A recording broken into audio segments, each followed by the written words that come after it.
I am guilty. Guilty for what I did to my boyfriend. Maybe I deserve everything I am feeling now. The pain, the guilt, the doubt. I don't know for sure. This is a long, painful confession that torments me every day. But I was advised to share it so that, who knows, I can hear opinions and try to understand what happened. My name is Daniela, and this is my story. I met Fernando at university, in one of those encounters that seem casual, but that leave a mark on you in a way that you never forget. He was studying architecture, and I was studying psychology. Different paths, but somehow our lives crossed. And for 7 years we were one. At first, everything seemed like a dream. Fernando was athletic, passionate about kickboxing, video games, and manga. A kind of balance between strength and sensitivity that captivated me from the very first moment. He had that unique ability to make gestures full of tenderness, simple gestures, but that touched the depths of the soul. I had always been more controlling, perhaps a bit bossy, with a tendency to want things my way. Narcissistic? Who knows? But he never seemed to care about that. He would laugh at my quirks, call me stubborn, and we would move on. Our life went on like that, between moments of affection and the routine that gradually settled in. After we graduated, I moved into his apartment. It was as if our relationship was moving towards something more serious, more concrete, and Fernando was always generous. He took care of all the expenses while I looked for a job. Even when things were tight, he found a way to make me feel secure. After some time, I finally got a job. It wasn't anything extraordinary, but it was something. A start. In my first month of work, things were going well, and I felt relieved to be able to contribute financially to our life together. But that's when something started to change. At the office, I got along well with my colleagues. Among them, Dom was different, attractive, foreign, with a mysterious manner that attracted everyone's attention, and mine too. I clearly remember the first day I felt his intentions. That subtle but unmistakable feeling that there was something more behind the looks and smiles. Fernando and I had always been very open with each other. We had a habit of sharing everything, from small daily victories to our worries. We talked about our friends, our days, and I thought our relationship was strong enough to withstand anything. But at the same time, something inside me started to drift away. With each conversation with Dom, I felt something inside me shift. Curiosity, perhaps. A desire to explore what could be different, what could take me out of the routine that, little by little, seemed suffocating. Guilt started to set in soon. I knew something was wrong. Did I still love Fernando? This question tormented me. He was still the same caring, kind man who made me feel special. But somehow, that didn't seem enough anymore. Every time I talked to Dom, I felt torn. Between the safe life I had with Fernando and the excitement of something new, something unknown. I don't know where this will end. I don't know what will happen to me, to Fernando, to Dom. But the truth is that, at this moment, I am lost. Fernando and I had a habit of sharing memes and videos every day. It was something that always brought lightness to our routine. In my 5th month of work, my personal computer broke, specifically the keyboard, which ended up being a problem, since I had a lot of work to do and sometimes I even had to bring things home. Without the proper equipment, I felt tied up. I had also ordered some things online and needed to receive them quickly. I sent a message to Fernando, asking if he could pick up my package, since on the first attempt, no one was home and the package was returned to the store. He replied clearly, "I'll take care of it. Don't worry." This gave me relief, but at the same time, a strange feeling began to arise within me. I had a work meeting and when I returned home, I could not find Fernando or the package he was supposed to have picked up. I called him a few times, but nothing, no answer. So I contacted the store and they confirmed that the package was still there, waiting to be picked up. I was very upset. I took a taxi and went to pick up the package myself. I had only asked him to do one thing, and he didn't do it. When Fernando arrived home, he greeted me and tried to kiss me, but the first thing I did was complain about the package. He said he couldn't pick it up because he was in a work meeting, and I, irritated, replied that my work was important too. We had a huge argument, shouting. I was so upset that I ended up sleeping in another room. The next day, I told my coworkers what had happened, and they said that arguments like this are normal for couples and that maybe the best thing to do would be to sit down and talk. I took their advice.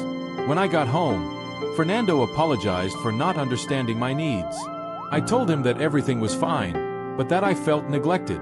He then ordered my favorite Chinese food and we spent the night together watching something. It was a light, fun night.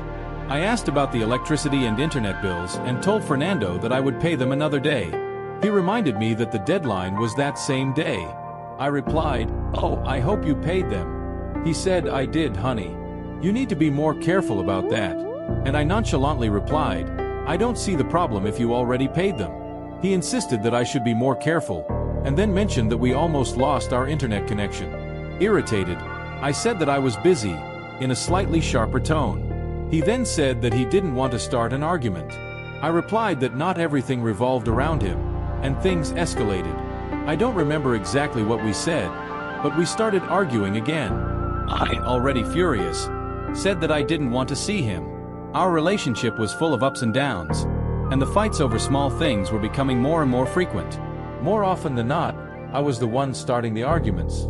Despite this, there were also weeks when everything seemed perfect. Even so, tensions continued, and I began to seek advice online, following the advice of my coworkers. Days went by, and one day I received a message from Fernando. "Honey, did you pay for the electricity and internet?"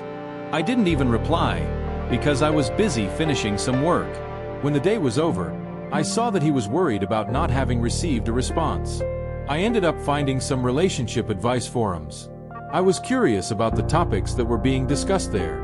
In the midst of this search for advice, I came across the idea of an open relationship. Although this wasn't an option for me, I found it interesting to read about it. One weekend, Fernando suggested that we take a vacation together. He preferred a cabin, but I was able to convince him to go to a resort, where we would have more privacy. We scheduled the trip in 5 months. The following weekend, we had a family get-together at my parents' house, and we decided that Fernando would go with me, although he rarely did. He had never felt comfortable with my family, especially my cousin Ben. There was always tension between the two of them. Even so, Fernando drove the 3 hours to my parents' house. I was excited to spend time with him, and at first, everything seemed smooth sailing. But things changed when Ben arrived and sat down at the table with us during the meal. Fernando became more serious as Ben started making jokes and making indirect comments to him. Things got worse when Ben's friend Frank also joined the table and started flirting with me, openly. It was clear that this bothered Fernando, and he was clearly uncomfortable. Fernando was clearly uncomfortable with Ben's provocations, and after a series of insults and a joke about his profession that made me laugh, Fernando lost his temper. On impulse, he kicked Ben in the face, causing him to fall to the floor. Everyone was shocked. Fernando apologized and quickly left. I went after him, trying to calm him down, but we ended up arguing about his behavior. I felt embarrassed in front of my family. Fernando, already angry, said he was going home, and I, still furious, didn't respond. The next day, I tried to contact him to talk, but he didn't answer. I spent the day with Ben and some other friends, and at the end of the day, I waited for Fernando to pick me up, but he never showed up. I had to ask my dad for help getting home. When I finally got home, I found Fernando playing video games, as if nothing had happened. I was so angry that I turned off his console. Not knowing how to deal with all this, I started complaining about what had happened at the party. That's when we started talking, but the tensions were far from resolved. I tried to reason with him and apologize, but Fernando refused, worried about my emotional state. At that moment, I seriously considered ending the relationship, although deep down I wanted to marry him. After reading a lot of relationship advice online, I decided to talk to him. I told him that things between us were getting worse and proposed 2 options. Either we break up or we try an open relationship. At first, Fernando rejected the idea, but after a more in-depth conversation, showing him what I had read online and discussing how it could work, he started to consider it. I explained that our distance was a result of work and other responsibilities, and that this could be a way for us to stay happy together. After some thought, Fernando agreed to give it a try. We decided to move forward together, but in a different way. We established some rules. We would tell each other who we were going to be with, send a photo, and always use protection if it was with a new person. There would be no cheating, as long as we both agreed to the terms. For family gatherings, we decided that we would only bring the official couple, not limiting it to just one couple. These were the rules I proposed. The only condition Fernando set was that we would not bring lovers to family events. We signed an agreement and I made it clear that I expected him to work on our relationship. He simply agreed and went to sleep. Now, I needed to focus on myself and strengthen our relationship, which was exactly what I wanted. Over the next few weeks, I started flirting with Tom. When I got home, I always tried to find some time to talk to Fernando. After 3 weeks of flirting, Tom sent a picture to Fernando, who responded with an eggplant emoji. When I came home from a meeting with Tom, I found Fernando playing with a friend. He seemed very focused, but he still greeted me and gave me a hug. I simply said I would be back later and went to change my dress. I put on a red dress that I hadn't worn in a while, ready to go out. Tom accompanied me, and what had to happen, happened. Tom was an amazing lover and very passionate. We dated for a few times, and I asked Tom to drive me home.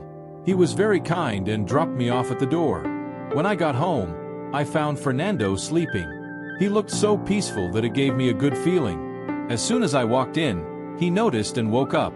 "Are you okay?" he asked. I said yes. He asked me if I wanted anything, and I said no.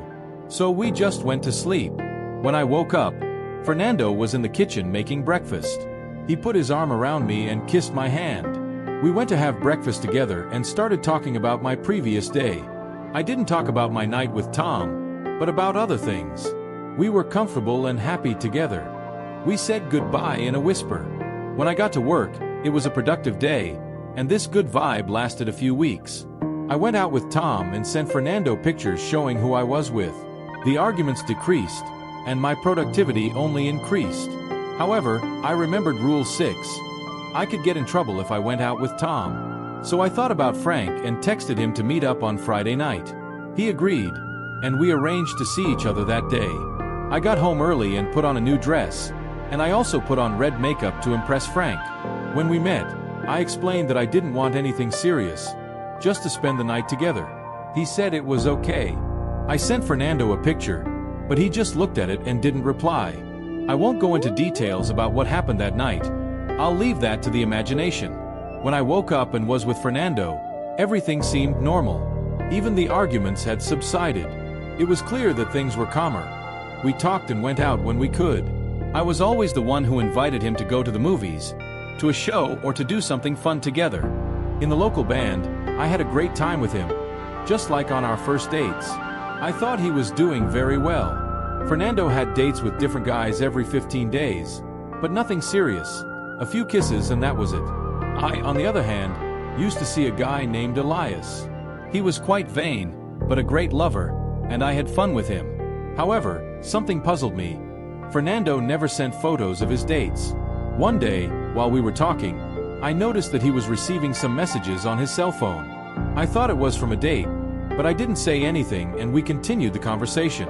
The next day, Fernando got ready to go out that night. He wore a black denim jacket that highlighted his beauty, so I made a few compliments and he smiled. I asked if he was having a good time, and he replied indifferently. He left, and I waited a few hours for a photo of the date, but nothing arrived. At 11, I lay down and heard Fernando come back. I was excited. I wanted to know how it had gone. When he came in, I asked, and he said, "It was good, and do you want to tell me?" I asked, but he said he didn't think I was interested. Fernando says goodnight to me and goes to sleep. The following weekend, I notice that he leaves the house again. I wait for him to say something to me, but he simply says that he will be back later. He leaves 2 days in a row, and his absence hurts me. These changes are reflected in other areas of our lives. Now, he comes home later, something he didn't usually do before. At first, I feel a mix of emotions. I am happy that he is having fun, and I also have my outings. But the emptiness in our connection is starting to weigh on me. 3 months after we opened our relationship, I seem to be happier. But this happiness is shrouded in uncertainty. A family dinner is coming up. It is my parents' anniversary. Every year, they celebrate with a big dinner, and I write the date on the calendar, anxiously. When the day arrives, I get ready. I put on a new dress, which I bought especially for this occasion. I look at Fernando and ask if he is ready. He looks at me in surprise and asks, "What's all this for, honey?" I feel butterflies in my stomach. I tell him it's my parents' anniversary, and the expectation of a happy moment seems to fade when he simply says, "Have a great time, accompanied by a smile that I can't decipher. I ask if he's not going to come, and his answer is straightforward. No, I have plans. It's a blow. It hurts more than I'd like to admit. As he says goodbye, a wave of sadness washes over me. I remember how many times he's been by my side in important moments, and now it seems like he doesn't care. I try not to let it get to me, but the feeling of rejection is strong. Maybe he has a commitment to someone or something he doesn't want me to know about. I try to push these thoughts away, but they keep coming back, tormenting me. I decide to take a taxi to dinner. As I walk to the exit, I feel a mix of emotions: anger, sadness, and a hint of frustration. In the taxi, I look out the window, the city lights flashing by, reflecting my inner turmoil. A part of me wishes Fernando was there, that he wanted to share this moment with me. But at the same time, another part tries to convince him that it's okay, that I can handle this on my own. I arrive at my parents' house and am greeted with warm hugs. However, I feel a slight shadow over the joy of the moment. The party is full of laughter and lively conversation, but my mind turns to Fernando. What is he doing? With whom? The desire to know consumes me, but I try to focus on the celebration. The joy around me is palpable, but my heart still feels heavy. The night progresses and, as everyone toasts and shares stories, I can't help but feel that something has changed. What was once a light and fun relationship now becomes a source of insecurity. I talk to my parents, but a part of me is distant, struggling with the pain of Fernando's absence. Deep down, I hope that this is just a phase, that everything will soon return to normal. But as I look to the future, I feel butterflies in my stomach, fearing that this new dynamic may be more complicated than I imagined.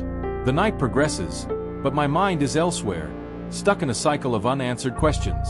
What is happening to both of us? Is this what we really want? My parents were surprised to see me arriving alone. To justify Fer's absence, I made up a story about how he was busy with work. The next day, I was anxiously waiting for a message from him, but nothing arrived. I only saw some statuses on WhatsApp, where it seemed like he was at a gym, but I couldn't see who he was with. I sent Fer a message, and he asked if I was okay. I said yes and asked if he could pick me up. He simply said no, that he was busy. I tried to stay calm and said, "Oh, I understand." I went on with my day and arrived home around 8 p.m. I found Fer sleeping soundly, as if nothing had happened. The next morning, before he left for work, I asked him about his weekend. He said it had been good, with an excited smile. But when I said goodbye, I asked if he wanted to tell me something. He simply said no, giving me a hug that made my jealousy grow. I kept wondering who those girls were, where he met them, and how many dates he had been on. Insecurities began to plague me. I found myself trapped in a whirlwind of thoughts, questioning everything. These doubts wouldn't leave me alone. Every time I thought about him, more questions arose. What were they like? What did he do when he went out? This situation left me anxious and full of jealousy, and the feeling of not knowing the truth only increased my anxiety. I wanted to understand what was happening, but at the same time, I was afraid of what I might discover. I felt a constant confusion and discomfort inside me, as if I were trapped in a whirlwind of doubts and worries. Uncertainty began to dominate my thoughts, affecting my self-esteem and my security in my relationship with Fer. I just wanted answers, to understand what was really happening, but every time Fer went out, the questions seemed to multiply. A mix of emotions invaded me: anxiety, sadness, insecurity, all coexisting inside me. It was a daily struggle between wanting to trust Fer and facing my own insecurities. Over time, this jealousy began to wear me down. I stopped going out with my friends and went home hoping to find Fer. But sometimes he was there and other times he wasn't. When he was at home, he seemed so happy, full of energy, and very attractive. There was a week when I wanted to spend more time with him, but he always came home late and left early. I felt lonely and sad, and I cried a lot. I started to miss Fer, and what hurt the most was not knowing who was bringing him so much happiness.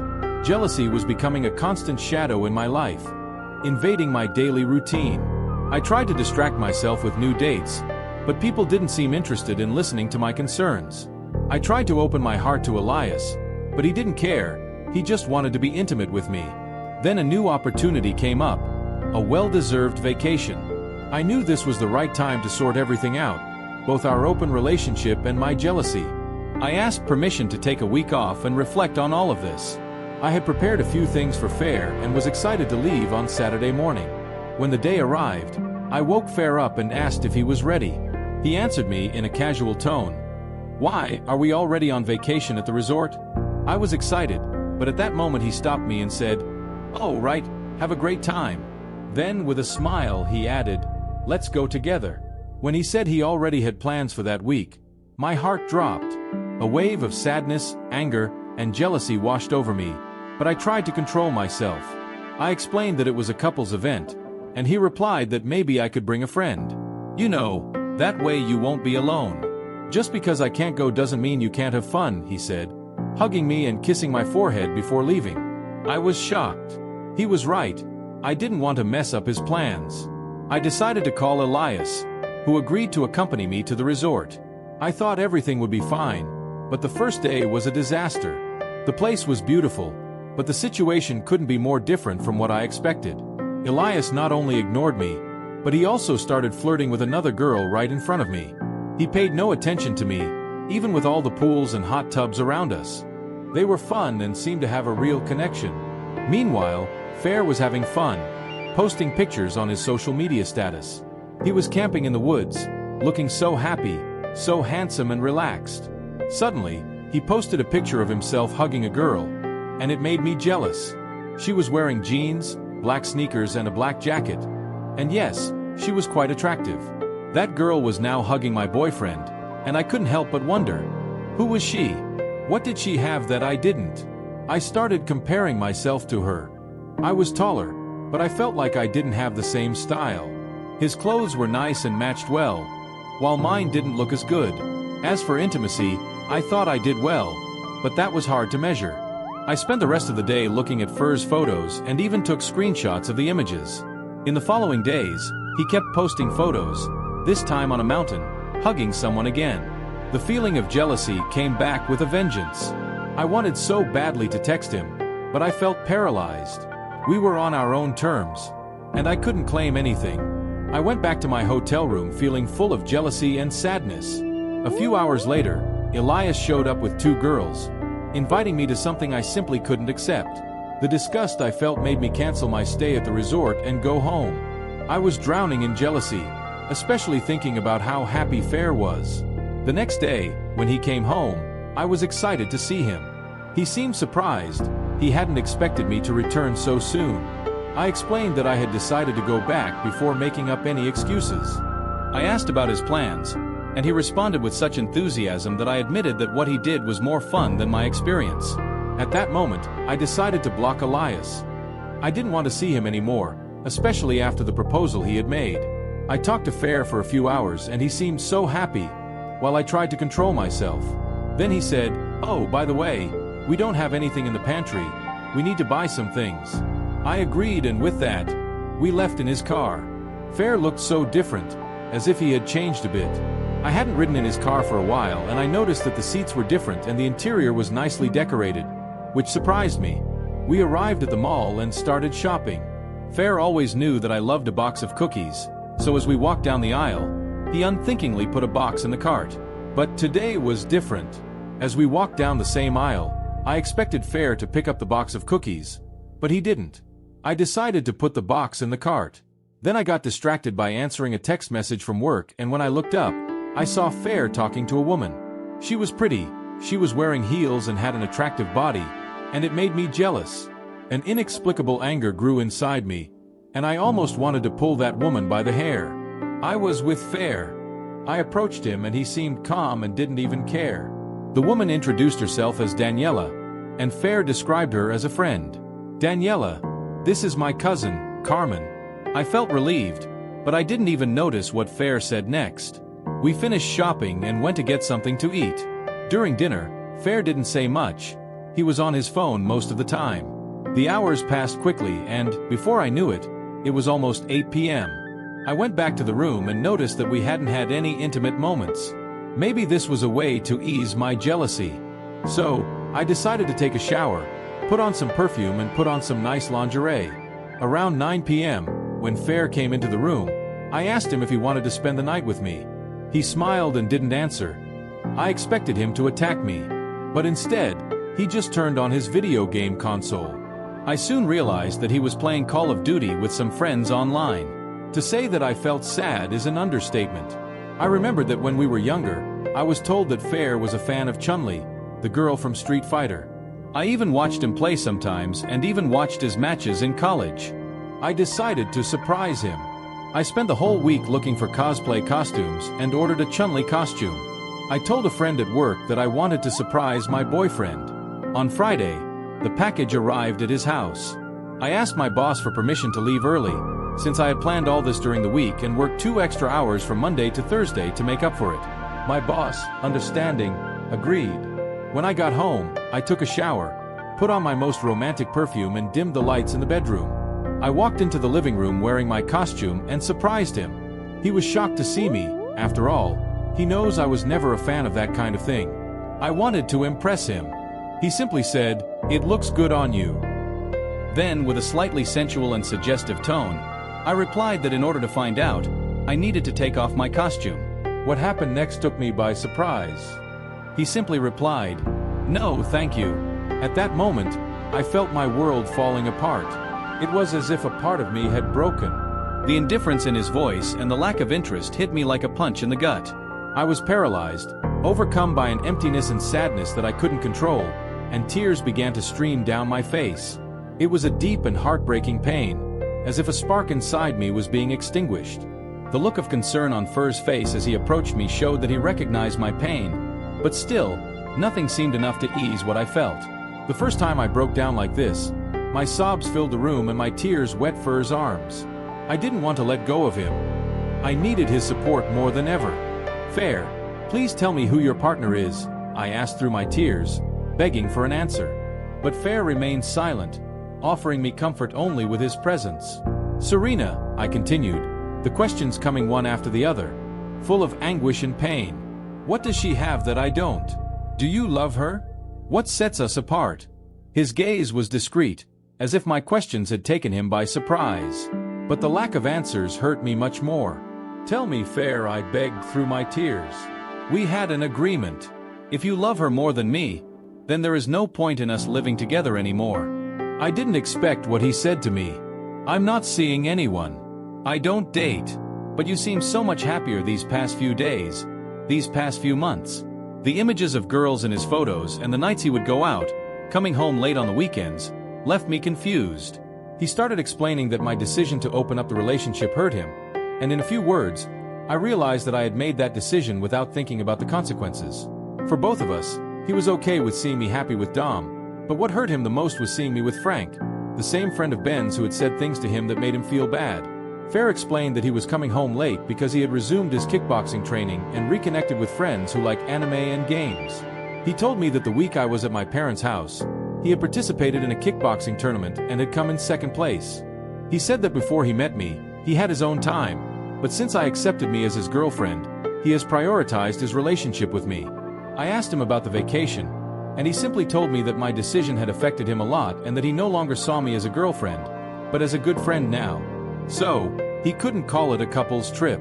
He also reminded me that I had never paid the rent or the electricity bill, and he didn't want to pressure me since I was just starting out and wasn't earning much at the time. Fur's words opened my eyes and made me cry. I realized my mistake. I was a fool and didn't realize that I had always been selfish with him. I apologized and admitted that I should have done something when Ben was bothering Fair. I realized that I shouldn't blame him for not picking up my package, nor for forcing him to see me with other men. We talked for a few hours, and I asked for a second chance. He told me that although he still liked me, he didn't love me anymore. I begged him to try again, but he said he needed time. He talked about the importance of individual therapy, that I needed to rekindle the passion that was between us. He still had feelings for me, but not in the same way. I know I need to work on that. I'm in therapy now and I realize that we both made mistakes. The therapist suggested that I talk to other people so that I can learn to listen and accept opinions. I still live with Fair because I can't afford a bigger apartment. I've been trying to get closer to him little by little, and we hang out as friends, but deep down, I still consider him my boyfriend. I really want to listen to him and seek advice to get him back. I love him and I don't want to lose him. Guys, what advice do you have for me? Girls, what do you think? Thank you, and I really hope you help me. I regret everything I did and I finally realize how selfish I was. Oh, and if you're watching, like the video, comment and subscribe to the channel if you like it.